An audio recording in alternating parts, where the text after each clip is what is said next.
जय श्री राम भाई सभी ने। आज की इस वीडियो क्लास में हम एमएस ऑफिस का एक छोटा सा सॉफ्टवेयर जो एमएस वर्ड होता है उसके एक होम टैब होता है, होम टैब को कवर करेंगे। मैं आपको इन सेशंस में कंप्लीट एमएस वर्ड करवाऊंगा थोड़ा थोड़ा करके। तो आज का जो हमारा टॉपिक रहेगा वो रहेगा एमएस वर्ड में होम टैब। तो चलिए शुरू करते हैं। तो आपको सबसे पहले क्या करना है, एमएस वर्ड को ओपन कर लेना है। ये होता है एमएस वर्ड भाई, इसका लेआउट ये इस तरह का लेआउट हमारे सामने एमएस वर्ड का आएगा। ये एमएस वर्ड 2007 होता है, सेम इस तरह से 2010 है, 16 है, इस तरह से नेक्स्ट अलग अलग आए हुए हैं। लगभग 70-80% ऐसा होता है फीचर्स जो सबके सेम ही होते हैं। यानी कि अगर आप 2007 में चलाते हो, 2007 का यूज करते हो, तो आप 2010 को भी यूज कर सकते हो, 2016 को भी यूज कर सकते हो। उसमें थोड़े बहुत क्या हो जाते हैं, सिर्फ ऑप्शंस एडवांस हो जाते हैं या फिर उसमें दो चार चीजें जो होती है वो कम या ज्यादा हो जाती है, इससे ज्यादा इसमें कुछ नहीं होता। तो ये है एमएस वर्ड का लेआउट इसका, यानी कि इसका जो एक एमएस वर्ड हमने ओपन कराया है, जो बाय डिफॉल्ट ओपन होके आएगा होम टैब पे, वो इस तरह से आएगा। यहाँ पे ये इसमें ऑफिस बटन दिया हुआ होता है जिसमें new, open, save as, print, prepare, send, publish या क्लोज वगैरह के ऑप्शन होते हैं। इन सबको मैं करवा ही चुका हूँ। न्यू का मतलब होता है नया, ओपन का मतलब कोई बनी बनाई फाइल उसको ओपन करना यानी खोल के देखना, सेव का मतलब होता है जो भी आपने चीज बनाई है उसको सेव करना, सेव एज का मतलब क्या होता है कि एक बार हमने जो फाइल बना रखी है उसको किसी दूसरे नाम से सेव करना, प्रिंट का मतलब कि प्रिंटर के साथ आपको प्रिंट वगैरह निकालने हैं। ये प्रिपेयर होता है जिसमें इसकी प्रॉपर्टी वगैरह या इसमें हम फाइनल वगैरह में जो इसमें रिस्ट्रिक्ट परमिशन लगा रखी है वो परमिशन। सेंड का मतलब क्या होता है, ईमेल वगैरह या फैक्स वगैरह के जरिए पहले टाइम पे भेजा जाता था इसको। पब्लिश का मतलब क्या होता है, इसको पब्लिश करवाना ब्लॉग वगैरह के हिसाब से। देखो सेंड, पब्लिश और प्रिपेयर ये तीन ऐसे ऑप्शन है जो आज के टाइम पे आपके यूज में नहीं आएंगे, ये ऊपर वाले ही यूज में आएंगे, तो इसलिए इनको अच्छे से कवर कर लेना। यहाँ पे सबसे पहले क्या आता है भाई, सबसे पहले आता है कि मैंने यहाँ पे एक जो शब्द था, मैंने कोई भी एक कंप्यूटर नाम का शब्द यहाँ पे लिख दिया है। इसको जैसे मैं यहाँ पे कॉपी पे जाऊंगा तो ये कॉपी हो जाएगा, कट पे जाऊंगा तो कट हो जाएगा। मैं आपको बहुत बार करवा चुका हूँ, ये मैं आपको पेंट में भी करवा चुका हूँ, नोटपैड में भी करवा चुका हूँ। तो इन पे हम सीधा क्या करते हैं, एक होता है पेस्ट यानी कि डायरेक्ट पेस्ट करना, और दूसरा होता है पेस्ट स्पेशल यानी कि पेस्ट स्पेशल के हिसाब से। अगर आप इसको करते हो ऑब्जेक्ट के हिसाब से यहाँ से, तो ये किसके हिसाब से आ जाएगा, ऑब्जेक्ट के हिसाब से आ जाएगा। देखो आपने देखा होगा इसके चारों तरफ क्या हो चुका है, बाउंड्री लाइन आ चुका है, यानी कि ये एक ऑब्जेक्ट की तरह बन चुका है। अगर आप इसको इमेज की तरह चाहते हो पेस्ट करना, तो यहाँ पे आपको क्लिक करना है पिक्चर पे। अब पिक्चर पे जैसे ही क्लिक कर दोगे, देखो ये फोटो की तरह आ गया। ये ऊपर वाला ऑब्जेक्ट है और नीचे वाला क्या है, एक इमेज की तरह से आ चुका है ये। इसी तरह से जो ये होता है फॉर्मेटेड टेक्स्ट, ये आपको जैसे भी आपने इसमें फॉर्मेटिंग की है सेम टू सेम दे देगा। अनफॉर्मेटिंग करते हो तो बिना फॉर्मेटिंग का आ जाएगा, इस तरह से आता है। अब एक ऑप्शन यहाँ पे आ रहा है जो अलग से आएगा, थोड़ा सा एडवांस है, वो होता है डिस्प्ले एज आइकन या फिर पेस्ट लिंक। अब देखो यहाँ पे एक थर्ड ऑप्शन आ रहा है पेस्ट एज हाइपरलिंक। अब ये कैसे होगा, आपको क्या करना है, आपको एक फाइल ऐसी लेनी है जो इसमें पहले से ही बनी हुई हो, यानी कि पहले से ही हमने उसमें क्या कर रखा हो, पहले से ही उसको ऐड कर रखा हो। मान के चलो मैंने एक ये फाइल अकाउंटिंग की या फिर कोई दूसरी फाइल है, जो भी मुझे चाहिए, मैं यहाँ से एक वो फाइल ले लूंगा जो इसमें पहले से ही बनी बनाई है। देखो ये फाइल है जो पहले से इसमें सेव है आर्यन के नाम से। मैंने क्या किया, ऑन द इंसर्ट टैब जो लाइन लिखी हुई थी इसको कॉपी कर लिया, और यहां से कॉपी करने के बाद आपको क्या करना है, फर्स्ट फाइल में जाना है यहाँ पे और पेस्ट एज हाइपरलिंक करना है। जैसे आप पेस्ट एज हाइपरलिंक के साथ करोगे ये लिंक की तरह पेस्ट हो जाएगा, और इसके ऊपर लिखा हुआ आएगा control plus click to follow link. यानी अगर आप इस लिंक को खोलना चाहते हैं तो आपको कंट्रोल के साथ क्लिक करना पड़ेगा, माउस का लेफ्ट तो आपको कंट्रोल दबाना है और माउस का लेफ्ट क्लिक करना है, तो आपको ये आर्यन वाली उस फाइल पे लेकर जाएगा जो हमने यहाँ पे फाइल सेव करके लिंक बना के लगाई है। समझ में आ गया। आपको यहाँ पे सिर्फ एक चीज का ध्यान रखना है कि जिस फाइल का आपको यहाँ पे लिंक देना है वो फाइल आपको सेव करनी है अपने कंप्यूटर में पहले से ही, तभी ये हाइपरलिंक ऑन होगा, वरना हाइपरलिंक ऑन नहीं होगा। तो ये हो गए होंगे आपके। देखो कट भी आपको समझ में आता है, यहाँ से हमने उठाया, कट किया और दूसरी जगह पे ले जाके हमने इसको क्या कर दिया, पेस्ट कर दिया। कट और कॉपी भी मैं आपको बहुत बार समझा चुका हूँ, ये भी मैं आपको बहुत सारे ऑप्शन है जो मैं बार बार समझा चुका हूँ, तो उनमें ज्यादा हम टाइम वेस्ट नहीं करेंगे। उसके बाद क्या आता है, उसके बाद आता है फॉर्मेट पेंटर। अब फॉर्मेट पेंटर का क्या काम होता है, फॉर्मेट पेंटर का काम होता है कि भाई मैंने ना यहाँ पे रैंडमली डाटा प्रिंट करवा लिया, यानी कि रैंड कमांड चला ली है मैंने। रैंड कमांड से क्या होता है, बहुत सारा डाटा अपने आप आ जाता है।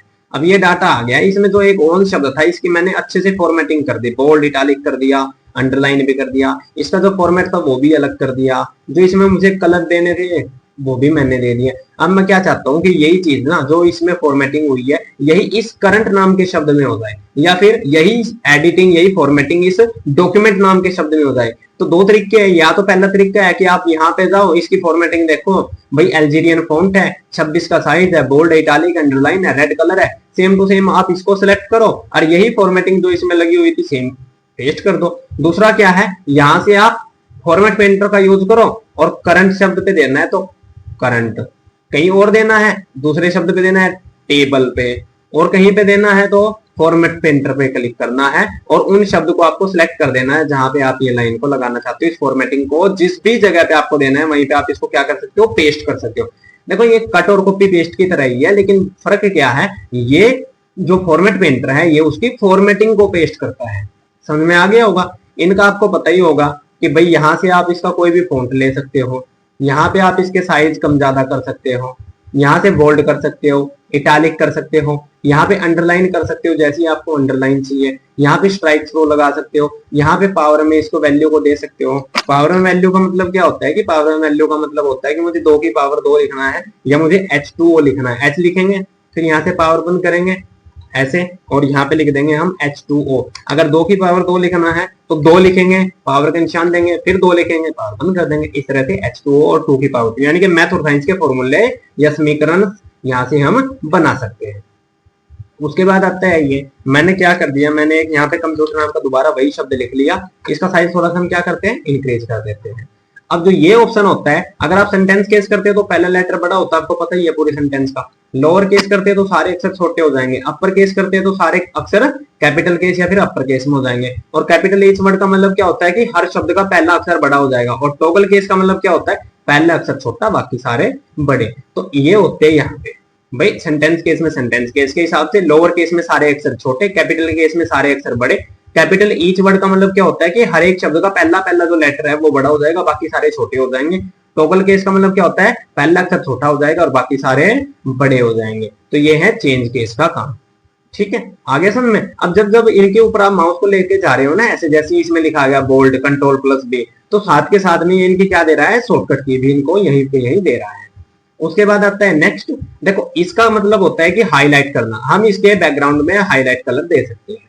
और नेक्स्ट का मतलब क्या होता है, इसका अगले वाले का, इसका मतलब होता है कि आप इसके फॉन्ट में कलर दे सकते हो। तो एक जो ये कलर है ये इसको हाईलाइट करेगा और ये इसका फॉन्ट कलर होगा। उसके बाद आता है ये रबर जिसके ऊपर है, इसका मतलब होता है क्लियर फॉर्मेटिंग। जैसे आप इसके ऊपर क्लिक करते हो क्लियर फॉर्मेटिंग हो जाएगा एक हाईलाइटर को छोड़ के, क्योंकि हाईलाइटर को ये क्लियर फॉर्मेटिंग में हाईलाइटर को क्लियर नहीं करेगा, ये याद रखना है आपको। बाकी सबकी फॉर्मेटिंग को ये क्या कर देगा, हटा देगा। लेकिन एक चीज जो ये है जिसको हम बोलते हैं कि भाई इसके बैकग्राउंड का कलर बोल देते हैं कई बच्चे इसको, लेकिन ये बैकग्राउंड का कलर नहीं होता, ये हाईलाइट होता है। यानी कि इसके पीछे हमने क्या कर दिया, इसको हाईलाइट किया है। बैकग्राउंड कलर ये होता है यहाँ पे जो इसके पूरे पट्टे पे आएगा, पूरी यानी कि इसकी लंबाई और चौड़ाई में कंप्लीट में आएगा, इसको हाईलाइटर कलर बोलते हैं।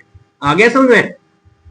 जब आप नॉर्मल एमएस ऑफिस 2007 का यूज करेंगे तो उसमें आपको ये 4 ऑप्शन देखने को नहीं मिलेंगे। ये 4 ऑप्शन सिर्फ इसमें है क्योंकि मैंने इसको अपग्रेड कर रखा है। समझ में आ गया। तो ये 4 ऑप्शन मैं करवा देता हूँ, वे आपके कंप्यूटर में होंगे या नहीं होंगे वो आप देख लेना कि अगर वो आपके अपडेट है तो होंगे, नहीं तो आएंगे नहीं। ये 4 ऑप्शन पहले ये आता है, इसका मतलब क्या होता है कि भाई यहाँ पे मैंने एक कंप्यूटर शब्द लिख रखा है, इसका मैं रूबी टेक्स्ट लिख सकता हूँ। रूबी टेक्स्ट में मैंने क्या लिख दिया, 1 2 3। अब 1 2 3 जैसे ही मैंने लिखा मुझे ओके करना है। अब आप ध्यान से देखना यहाँ पे कंप्यूटर जो लिखा हुआ था इसके ऊपर 1 2 3 भी ऑटोमेटिकली लिखे हुए आ रहे हैं, इसका मतलब होता है रूबी टेक्स्ट। उसके बाद सेकंड में आता है ये, इसको बोलते हैं करैक्टर के लिए बॉर्डर लगाना। जैसे आप इसको ऑन कर दोगे तो आपका जो ये एक शब्द आपने लिखा था इसका चारों तरफ क्या आ जाएगा, बॉर्डर आ जाएगा। ये इस तरह से आ जाएगा जैसे टेक्स्ट बॉक्स में नहीं आता है, ऐसे आ जाएगा। इसको आप हटा दो। उसके बाद आता है ये क्या करता है, इसको ये इसकी शेडिंग देता है। एक तरीके से आप बोल सकते हो कि इसमें ये हाईलाइट देता है। देखो इसमें जहां जहां पे हमने अक्षर लिख रखे हैं वहीं पे इसने हल्का हल्का सा एक कलर कर दिया, ग्रे कलर का स्केल सा दे दिया है, तो इसको बोलते हैं हम यहाँ पे शेडिंग करना। समझ में आ गया। अब ये शेडिंग के बाद क्या आता है, शेडिंग के बाद आता है ये, इसका मतलब होता है इनक्लोज करैक्टर। इनक्लोज करैक्टर का मतलब क्या होता है, वो आपने कभी एग्जाम वगैरह में दिए हैं, जहां पे आपने एग्जाम वगैरह दिए होंगे आपको पता होगा, आपके पास एक OMR शीट आती है। जैसे ए का ऑप्शन ये है, अभी हम क्या करते हैं इसको हटाते हैं पहले और थोड़ा सा साइज बड़े करते हैं यहाँ से। अब देखो यहाँ पे मैं वापस गया, अब मैंने यहाँ पे लिखा ऑप्शन ए और ओके कर दिया। देखो ये ए के लिए ऑप्शन, वापस गए बी, ये बी के लिए ऑप्शन, सी, ये सी के लिए ऑप्शन, और नेक्स्ट हम करते हैं डी, ये डी के लिए ऑप्शन। आपने कई बार OMR शीट पे एग्जाम दिए होंगे, तो OMR शीट के लिए जो ऑप्शन आते हैं वो यही से आते हैं, इसको बोलते हैं इनक्लोज करेक्टर। समझ में आ गया भाई? ये फाइनल होने के बाद जब आप इसके एरो के ऊपर क्लिक करते हो तो आपके सामने एक ये ऑप्शन खुल के आता है फॉन्ट का, जिसमें यहाँ पे ये इसके टेक्स्ट के फॉन्ट है, यहाँ पे इसका साइज है, बोल्ड है, इटालिक, अंडरलाइन वगैरह है। ये इस तरह से इसमें साइज वगैरह के सारे ऑप्शन दे रखे हैं यहाँ पे। उसके बाद कलर वगैरह के ऑप्शन दे रखे हैं, अंडरलाइन के ऑप्शन दे रखे हैं। ठीक है भाई, इस तरह से ये इफेक्ट है, जैसे स्ट्राइक थ्रो, ये साथ के साथ नीचे की तरफ दिखा भी रहा है, डबल स्ट्राइक थ्रो, ये script, super script, subscript, shadow लगाना, आउटलाइन देना, ऑल कैप्स करना, स्मॉल कैप्स करना, ये सारे अक्सर भाई वही चीज है। ये सारे के सारे जो इसमें ऑप्शन आए हैं ये ज्यादातर इसी के ऑप्शन है जो इसमें आ चुके हैं। जैसे ये सबस्क्रिप्ट आ गए, ये सुपर स्क्रिप्ट आ गया, बोल्ड, इटालिक, अंडरलाइन, ये फॉन्ट के ऑप्शन आ गए, आप इसमें देख सकते हो। तो ऐसा कुछ नहीं है, बस इसमें थोड़े से जो ऑप्शन आए हैं ना वो इफेक्ट क्या है। जैसे सिंगल स्ट्राइक थ्रो ये होता है, डबल स्ट्राइक थ्रो में क्या हो जाएगा, डबल स्ट्राइक थ्रो आ जाएंगे। सुपर स्क्रिप्ट, सबस्क्रिप्ट आपको पता है। ये शेडो में क्या होगा, अक्षरों के पीछे परछाई आ जाएगी। आउटलाइन का मतलब क्या है, आउटलाइन में दिखाएगा। जैसे कि मैं आपको एक बार एग्जांपल करके दिखाई देता हूं कि हमने यहाँ पे एक शब्द लिख दिया कंप्यूटर, ठीक है, इसको हम क्या करते हैं, बोल्ड करते हैं, थोड़ा सा और साइज बढ़ाते हैं। अब जैसे ही मैं इस ऑप्शन पे जाके इसको बोलता हूँ शेडो, तो ये शेडो आ जाएगी। आउटलाइन करता हूं तो ओके करो, देखो आउटलाइन आ जाएगी। यानी कि जो इसमें ऑप्शन या फिर जो इसका फर्क आपको यहाँ पे ये इसके डेमो में दिखा रहा है, प्रीव्यू में दिखा रहा है ना साथ के साथ, वही इसका फर्क सेम टू सेम वहां पे पड़ेगा। समझ में आ गया? इस तरह से तो ओके कर देंगे, सिंपल हो जाएगा। उसके बाद आता है ये, इनको हम बुलेट्स बोलते हैं। आप इनमें से कोई सी भी एक बुलेट्स का यूज कर सकते हैं, जो भी आपको यहाँ पे बुलेट्स चाहिए। इसके साथ आप नंबर बुलेट का भी यूज कर सकते हैं, तो यहाँ पे क्या हो जाएगा, ये नंबर्स की बुलेट्स भी लग जाएगी। उसके साथ ये बुलेट्स भी है इसमें कुछ अलग तरह के, तो ये भी लग जाएगी। समझ में आ गया? अब अगर आपको ये नंबर वाली बुलेट्स लगानी है इस तरह से, और आप चाहते हो कि मैं इस तरीके से नंबर दूं कि 1.1, 1.2, 1.3, तो उस तरीके का भी लेवल आप यहाँ पे बना सकते हो। यानी 1, 2, 3, 4 की सीरीज के साथ साथ आप इस तरीके की जो ये श्रृंखला है, ये श्रृंखला भी आप यहाँ पे क्या कर सकते हो, तैयार कर सकते हो। ये देखो, जैसे कि मैंने इस पे क्लिक कर दिया तो पहले क्या आया, 1.1 आया, ये कंप्यूटर के लिए आया। मैंने सीपीयू लिख दिया, मैंने उसके बाद मॉनिटर भी लिख दिया, मैंने स्क्रीन लिख दिया। तो इस तरह से ये आते रहेंगे। अगर इसका और लेवल बढ़ाना है तो आपको क्या करना है, यहीं पे क्लिक करना है और इस पे जाना है। तो 1.1.1, 1.1.2, 1.1.3, इस तरह से यानी ये सीरीज चलती रहेगी लगातार, जहां पे भी आपको जितनी भी चलानी है। रोमन में करोगे तो रोमन में, सिंपल बुलेट्स करोगे तो सिंपल बुलेट्स में। उसके बाद ये इसके अलाइनमेंट होते हैं, जैसे कि अगर आप सेंटर करते हो तो सेंटर, राइट करते हो तो राइट, लेफ्ट करते हो तो लेफ्ट, और ये जस्टिफाई करते हो तो जस्टिफाई। अब जस्टिफाई का यूज यहाँ पे आपको समझ में नहीं आएगा। जस्टिफाई का यूज करने के लिए आपको क्या करना है, इसका साइज थोड़ा सा छोटा करना है और यहाँ पे बहुत सारा डाटा ले लेना है रैंड कमांड से। अब देखो ये इसमें क्या हो रहा है, ध्यान से देखना, अब आपको समझ में आ जाएगा बिल्कुल अच्छे से। जब आप सेंटर पोजीशन करते हो तो ये सेंटर पोजीशन में हो जाता है, लेफ्ट करते हो तो लेफ्ट में, जब राइट करते हो तो राइट में। लेकिन जब आप जस्टिफाई करते हो तो इसमें क्या होता है, जो लेफ्ट वाला सिरा है और जो राइट वाला कॉर्नर है, यानी कि ये एंगल और ये एंगल, इनमें जो शब्द लिखे हुए हैं जैसे टू, सी, एंड, और इस तरफ on, coordinate, galleries, other, diagram वगैरह के हैं, ये बिल्कुल सीध में आ जाएंगे। यानी कि बिल्कुल इनका जो गैप है बिल्कुल मेंटेन हो जाएगा, बिल्कुल ये एक सार आ जाएंगे, बिल्कुल सीक्वेंस में आ जाएंगे। ये काम होता है जस्टिफाई का। लेफ्ट का मतलब लेफ्ट डायरेक्शन, इसको राइट से कुछ लेना देना नहीं है। सेंटर का मतलब ये बीच से शुरू करेगा, इसको दाएं बाएं से कुछ लेना देना नहीं है। राइट करेंगे तो ये राइट डायरेक्शन, इसको लेफ्ट से कुछ लेना देना नहीं है। लेकिन जब आप जस्टिफाई करेंगे तो इसको दोनों, यानी कि लेफ्ट और राइट दोनों पोजीशन से इसको कनेक्शन होता है, दोनों पोजीशन का। ये दोनों पोजीशन को बिल्कुल ध्यान से रख के बिल्कुल एक्यूरेट करता है डाटा को। उसके बाद आता है ये, इसको बोलते हैं गैप मेंटेन करना। देखो ये भी एक तरीके से किसकी तरह काम करेगा, जस्टिफाई की तरह ही ये भी काम करेगा, लेकिन ये डिस्ट्रीब्यूटेड होता है, ये दोनों तरफ से बांट देता है। जस्टिफाई में क्या हो रहा है, ऊपर वाली लाइन है जो, देखो जो पांचवी लाइन है यहाँ पे जहां पे लुक लिखा हुआ है, लुक के बाद जस्टिफाई ने इनको छोड़ दिया है। लेकिन जब आप ये करते हो, डिस्ट्रीब्यूटेड करते हो, तो ये इसको भी डिस्ट्रीब्यूट करेगा, यानी कि इसने क्या कर दिया, इनका गैप बिल्कुल मेंटेन कर दिया। समझ में आ गया आपको? ये होता है डिस्ट्रीब्यूटेड। उसके बाद आता है ये, इसका आपको पता ही होगा कि भाई इनके पैराग्राफ के बाद में आपको कितना स्पेस देना है। मान के चलो मैं 1 करता हूं, देखो कम हो गया, 3 करता हूं तो ज्यादा हो गया। तो ये है इसके स्पेस का, जितने भी लाइन स्पेस में आप देना चाहते हो तो उतना ही ये लाइनिंग स्पेस के हिसाब से आपको गैप दिखा देगा। देखो मैंने 1.5 का कर दिया तो इसमें ज्यादा गैप आ गया है, 1 करते हैं तो कम आ जाएगा, 3 करते हैं तो और ज्यादा आ जाएगा। बाय डिफॉल्ट 1.15 रहता है। समझ में आ गया। यहां से होता है एड स्पेस बिफोर पैराग्राफ, यानी कि पैराग्राफ से पहले भी स्पेस चाहिए, रिमूव का मतलब हटा दिया। एड स्पेस आफ्टर पैराग्राफ, यानी कि पैराग्राफ के बाद में भी स्पेस चाहिए, हटा दिया तो सेम हो जाएगा। उसके बाद आते हैं ये होते हैं इंडेंट।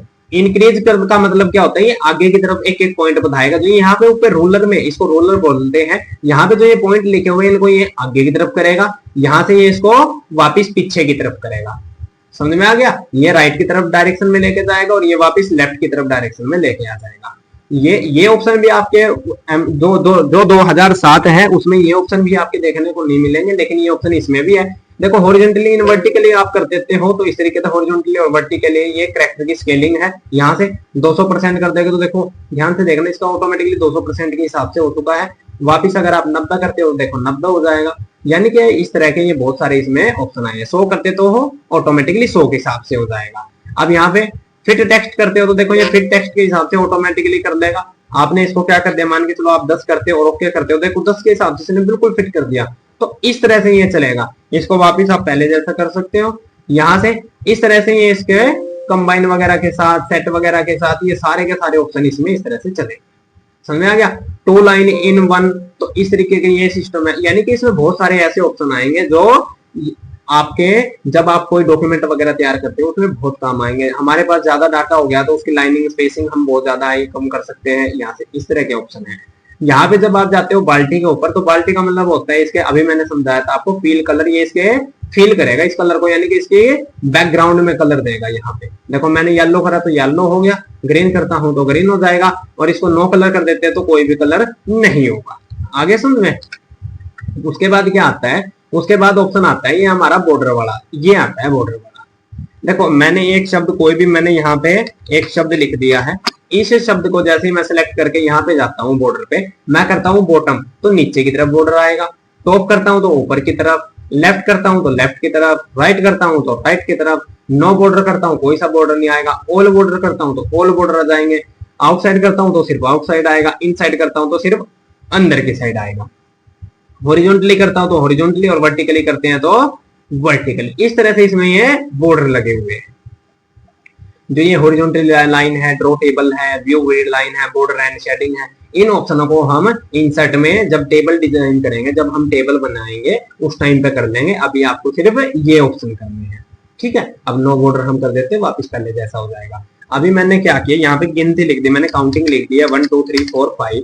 जब यहाँ पे हम जाते हैं, इसको बोलते हैं असेंडिंग और डिसेंडिंग ऑर्डर, या फिर शॉर्ट करना, शॉर्ट कर देगा ये इसको। असेंडिंग करते तो देखो असेंडिंग कर देगा, डिसेंडिंग करते तो डिसेंडिंग। असेंडिंग का मतलब होता है आरोही क्रम और डिसेंडिंग का मतलब होता है अवरोही क्रम, यानी कि घटता क्रम और बढ़ता क्रम, ये आपको पता ही होगा। उसके बाद आता है ये हाइड एंड शो। इसका काम क्या होता है, जब आप इसको लगा देते हो, पहला काम क्या है इसका, जहां पे आप एंटर लगाएंगे, यानी कि जितनी बार आप इसमें एंटर प्रेस करेंगे उतनी ही बार ये क्या करेगा, ये आइकन बना हुआ आ जाएगा या फिर ये सिंबल बनना आ जाएगा। दूसरा काम क्या होता है, जब यहाँ पे आप किसी बुलेट्स वगैरह का यूज करते हो तो उसके साथ ये एक एरो का निशान लेना शुरू कर देगा। देखो जब मैं इसको हटा देता हूँ तो एरो भी गायब हो जाती है, और जब इसको ऑन करते तो एरो भी आ जाती है। इसका काम यही पे नहीं है, इसका काम और भी है। तो साथ के साथ जैसे ही इसके ऑप्शन आते रहेंगे हमारे साथ, हम इसको भी साथ के साथ कवर करते रहेंगे। इसका काम बहुत ज्यादा रेफरेंस में भी आता है, जब हम टेबल ऑफ इंडेंट वगैरह ये बनाते हैं तो इसका काम यहाँ पे भी आता है, तो वहां पे भी हम इसको करेंगे। तो अभी सिर्फ आपको यही याद रखना है कि जहां पे भी आप पैराग्राफ के लिए एंटर लगाओगे, एंटर लगाते ही नया पैराग्राफ शुरू होता है, जैसे ही आप पैराग्राफ लगाओगे वहीं पे क्या आ जाएगा, ये निशान आ जाएगा, ये सिंबल आ जाएगा। और दूसरा क्या है, जब आप इसमें बुलेट्स वगैरह का यूज करोगे तो उसके साथ तीर का निशान आ जाएगा। इसको ऑफ कर देते हैं, इनको भी हटा देते हैं। क्लियर हो गया यहाँ तक का। उसके बाद हम क्या करते हैं, रैंड बिटवीन की कमांड से दोबारा पैराग्राफ लिखते हैं। इनको थोड़ा सा इस बार छोटा कर लेते हैं। देखो ये जो ऑप्शन होते हैं स्टाइल के, इनको हम करते हैं। सबसे पहले मैं यहाँ पे गया, मान के चलो ये जो शब्द है ये है कंप्यूटर की डेफिनेशन या फिर कंप्यूटर की फुल फॉर्म।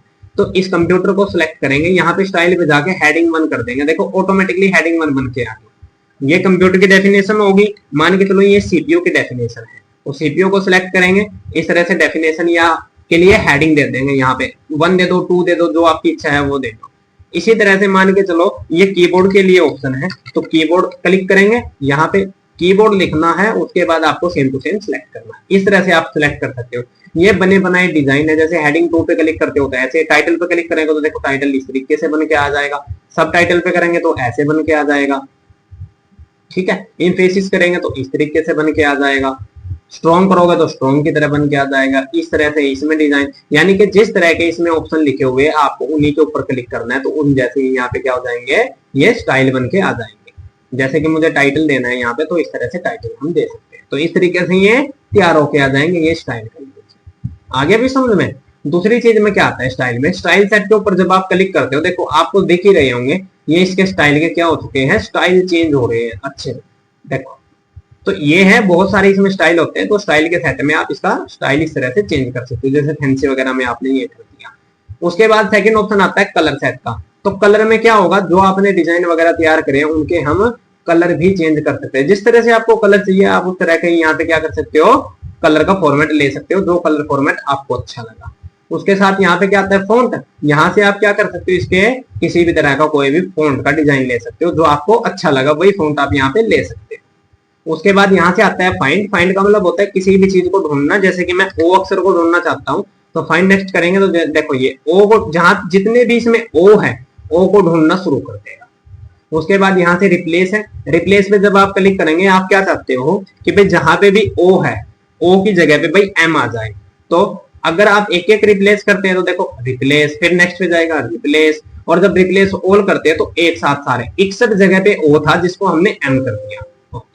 अब हम क्या चाहते हैं, इसका अपोजिट चाहते हैं कि भाई जहां पे एम है वहां पे क्या हो जाए, ओ हो जाए, तो वही रिप्लेस ऑल। इस तरह से जहां पे एम था वहां पे ओ हो जाएगा। तो इस तरीके का यूज होता है इनका। उसके बाद आता है भाई यहाँ से गो टू। देखो तीन चीज है, फाइंड का मतलब किसी भी चीज को ढूंढना, रिप्लेस का मतलब उसको किसी दूसरी चीज के साथ बदलना, और गो टू का मतलब होता है कहीं पे भी जाना। यहाँ पे पेज, तो आप पेज पे जा सकते हो, मुझे 10 पेज पे चाहिए, 20 पेज पे चाहिए, सेक्शन पे चाहिए, कौन सी लाइन पे चाहिए। अगर आप लाइन लिख देते हो कि भाई मुझे ना 5वीं लाइन पे जाना है, तो गो टू। अब देखो 5वीं लाइन कहाँ पे है, इसमें वहीं पे लेके चले जाएगा। आपको फर्स्ट लाइन पे जाना है, गो टू, देखो फर्स्ट लाइन पे लेके आ गया। क्लियर हो गया। तो इस तरह के गो टू। फाइंड का मतलब किसी भी चीज को ढूंढना, सर्च करना, रिप्लेस का मतलब उसको किसी दूसरे अक्षर के साथ बदलना, और गो टू का मतलब क्या होता है, किसी भी लाइन पर, पेज पर या सेक्शन पे, बुकमार्क पे, कमेंट पे जाना। तो इस तरह की बहुत सारी हेडिंग भी है इसमें कि भाई मुझे तो ना हेडिंग 1 पे जाना है, तो गो टू कर देंगे तो 1 पे आ जाएगा, 2 करेंगे तो 2 पे आ जाएगा, पेज पे जाना है पहले पे। इस तरह से गो टू का यूज होता है। उसके बाद आता है सिलेक्ट। सिलेक्ट में 3 ऑप्शन है। जब आप पहला ऑप्शन करते हैं सिलेक्ट ऑल, तो देखो सारे के सारे डाटा, जितने भी डाटा हमने लिखा था एक साथ सिलेक्ट हो गया। उसके बाद आता है सिलेक्ट ऑब्जेक्ट। अब सबसे पहले यहाँ पे हमें क्या करना पड़ेगा, एक ऑब्जेक्ट लेना पड़ेगा। ऑब्जेक्ट के लिए मैं एक शेप ले लेता हूँ छोटी सी, ये शेप हमने यहाँ पे ले। अब देखो जब मैं इस डाटा को सिलेक्ट कर रहा हूँ, ये शेप सिलेक्ट नहीं हो रही। देखो मैं इस डाटा को अगर सिलेक्ट भी कर रहा हूँ तो ये शेप सिलेक्ट नहीं हो रही। तो मुझे ना सिर्फ ये शेप सिलेक्ट करनी है, तो उसके लिए आपको क्या करना पड़ेगा, सिलेक्ट ऑब्जेक्ट पे क्लिक करना पड़ेगा। सेलेक्ट ऑब्जेक्ट पे क्लिक करने के बाद जैसे ही अब आप डाटा को सिलेक्ट करोगे तो सिर्फ ये सेव सिलेक्ट करके दिखाएगा। देखो क्या करना है, ऑब्जेक्ट सिलेक्ट। तो ये है ऑब्जेक्ट सिलेक्ट करना। आगे समझ में, इसको वापस बंद कर सकते हो। लास्ट ऑप्शन आता है टेक्स्ट विद सिमिलर फॉर्मेटिंग। भाई हमें वो टेक्स्ट सिलेक्ट करना है जिसकी फॉर्मेटिंग सेम हो। तो उसके लिए सबसे आसान तरीका क्या है, ऑन द, ये शब्द हमने सिलेक्ट करे, इनको बोल्ड करा, इटैलिक करा, अंडरलाइन करा, और इनके फॉन्ट बदल दिया। फॉन्ट का डिजाइन, फॉर्मेट पेंटर का यूज मैंने शुरुआत में करवाया था, तो इस पे क्लिक करके आपको क्या करना है, ये फूटर भी सेम रखना है, डायग्राम भी सेम कर दो, लुक भी सेम कर दो। इस तरह से 1-2 शब्द आपको क्या करने हैं ऐसे। अब जैसे आप ऑन द, आपने ऑन द के क्या ऊपर क्लिक कर दिया, ऑन द। अब आप क्या चाहते हो कि जो भी ऑन द से रिलेटेड जो शब्द है, जिनकी फॉर्मेटिंग सेम है ऑन द शब्द जैसे, उनको सिलेक्ट कर दे। तो select text with similar formatting. तो क्या होगा, जितने भी शब्द जो भी ऑन द, यानी कि जो ऑन और द शब्द पे हमने फॉर्मेटिंग लगाई है, फर्स्ट शब्द पे जो हमने एडिटिंग किसी भी तरह की करी है, फॉर्मेटिंग किसी भी तरह की करी है, सेम इस जैसे कितने शब्द है उनको सिलेक्ट करके दिखा दे। तो ये काम किसका होता है, ये काम होता है select text with similar formatting. तो हमने होम यहां से लगा के, स्टार्टिंग से कट कॉपी पेस्ट से लगा के सिलेक्ट तक के लास्ट तक के ऑप्शन में हमने कर दिया है। नेक्स्ट वीडियो हम इंसर्ट के ऊपर करवाएंगे, जिसमें जितना इंसर्ट हो सकेगा एक वीडियो में मैं उतना ही इंसर्ट करवाऊंगा, क्योंकि आपको भी पता है इंसर्ट टैब बड़ा टैब होता है। तो जितना भी इंसर्ट टैब हो सकेगा एक वीडियो में मैं उतना टैब करवाऊंगा। तो यहाँ से होम से बिल्कुल होम मैंने कंप्लीट करवा दिया है। किसी भी तरह का अगर आपके मन में कोई भी डाउट रहेगा, कोई भी चीज आपके कंप्यूटर से नहीं होती या आपसे नहीं होती है, आप कमेंट कर देना। नेक्स्ट वीडियो में उन्हीं कमेंट के ऊपर बना दूंगा। तो हमारी वीडियो देखने के लिए आप सभी का बहुत बहुत धन्यवाद। जय श्री राम।